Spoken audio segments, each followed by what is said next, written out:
Bonjour à toutes et à tous. Aujourd'hui, on va parler de la recherche. Mais attention, pas comme une corvée ou un simple devoir académique. Non, on va voir ça comme une véritable quête, une aventure personnelle, qui peut vraiment tout changer. La façon dont on voit le monde et même la façon dont on se voit soi-même. Alors, c'est parti. La recherche, qu'est-ce que c'est au fond? On a tous une image en tête, non? Aller à la bibliothèque, empiler les livres, collecter des infos, bref, se documenter. Mais et si c'était bien plus que ça? Et si en réalité, la recherche était d'abord une façon de se trouver soi-même? Écoutez bien cette phrase, elle est vraiment puissante. Ce que ça veut dire, c'est que la recherche, ce n'est pas juste un exercice scolaire, c'est une manière de laisser une trace, de contribuer à quelque chose de plus grand. Imaginez, le travail d'un étudiant qui est retrouvé des années plus tard, à des milliers de kilomètres. C'est incroyable, non? C'est la preuve que la recherche, d'une certaine manière, ça peut nous rendre un peu éternels.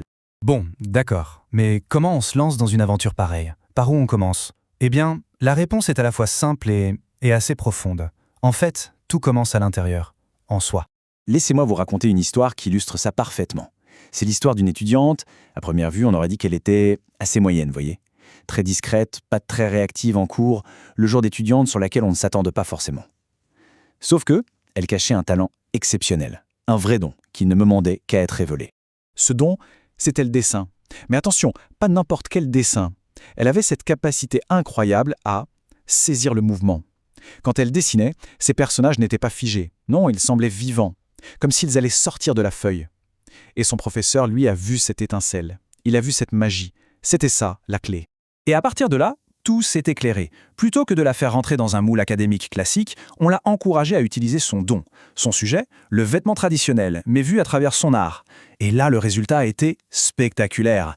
Elle a compris qu'au-delà de toutes les différences, il y avait une structure commune, un mouvement unique. Son travail, qui partait d'une passion toute personnelle, est devenu une référence. Une vraie référence dans le domaine. Et c'est ça, la leçon la plus importante de cette histoire.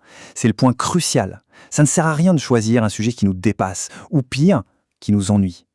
La recherche la plus puissante, la plus authentique, elle vient de ce qui nous passionne, de ce qu'on sait faire. Le sujet, en fait, il est déjà là. Il est en nous. Ok, donc la passion, c'est le moteur, c'est l'étincelle. Mais pour toute quête, il faut une carte, une boussole. Sans ça, la passion peut vite partir dans tous les sens et on se perd. C'est là que les règles du jeu, les règles de la recherche académique, entrent en scène. Et ces règles, elles reposent sur 3 piliers fondamentaux. D'abord, la rigueur. Ça veut dire être méticuleux, ne rien laisser au hasard. Ensuite, la méthode. Il faut un plan de route, un processus clair pour ne pas avancer à l'aveugle. Et enfin, la pertinence. Le but, c'est que le travail ait un sens, qu'il serve à quelque chose, qu'il ne soit pas juste un délire personnel. Et là, attention, il y a une différence super importante à faire avec la créativité artistique pure. Un artiste, il peut se lever en pleine nuit avec une inspiration fulgurante et créer un chef-d'œuvre. Ça, c'est la magie de l'art. La recherche, c'est différent. Ça se planifie. Il y a un objectif, un plan, une démarche logique. Ça ne veut pas dire qu'il n'y a pas de créativité dans la recherche, bien au contraire, mais ce n'est pas la même chose que l'inspiration spontanée. Donc, on a la passion et on a les règles. Mais il manque un élément essentiel. Parce que la recherche, au fond, c'est plus que des techniques. C'est un état d'esprit, une façon de voir le monde. Cette phrase, elle est vraiment à méditer. Le but du chercheur, ce n'est pas d'arriver en super-héros pour changer le monde. Non, son rôle est bien plus humble et peut-être même plus important. C'est juste d'essayer de le comprendre, d'observer, d'analyser et de décortiquer la complexité de ce qui nous entoure. Le changement, lui, il viendra peut-être après, grâce à ce travail de compréhension. Alors, c'est quoi les qualités du parfait aventurier de la connaissance? D'abord, la curiosité, bien sûr, l'envie de toujours poser la question « pourquoi ?» Ensuite, la patience, parce que parfois c'est long et frustrant. Le sens de l'observation aussi, pour voir les détails que personne d'autre ne remarque. Et enfin, et c'est peut-être le plus important, l'humilité et l'ouverture d'esprit. Accepter qu'on ne sait pas tout et être prêt à découvrir l'inattendu. Bon, on a parlé du chemin, de l'état d'esprit, mais au final, c'est quoi la récompense? Qu'est-ce qu'on trouve au bout de cette quête? Je vous le dis tout de suite, c'est bien plus qu'une bonne note ou un article publié. Voilà, c'est ça, la vraie récompense. Quand on a mené un projet de recherche de A à Z, on n'est plus la même personne. On change, complètement. Le processus ne produit pas seulement de la connaissance sur un sujet, il nous transforme nous, de l'intérieur. On en sort grandi. On devient plus sage, plus sûr de soi, plus mature tout simplement.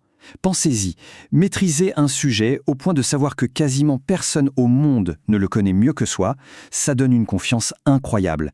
Une confiance qui va bien au-delà du domaine académique.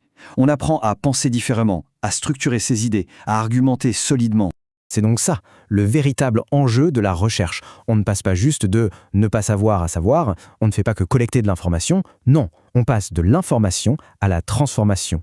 C'est un voyage qui change la personne. On y entre peut-être comme un étudiant, on en ressort comme un chercheur. Et il faut vraiment garder ça en tête.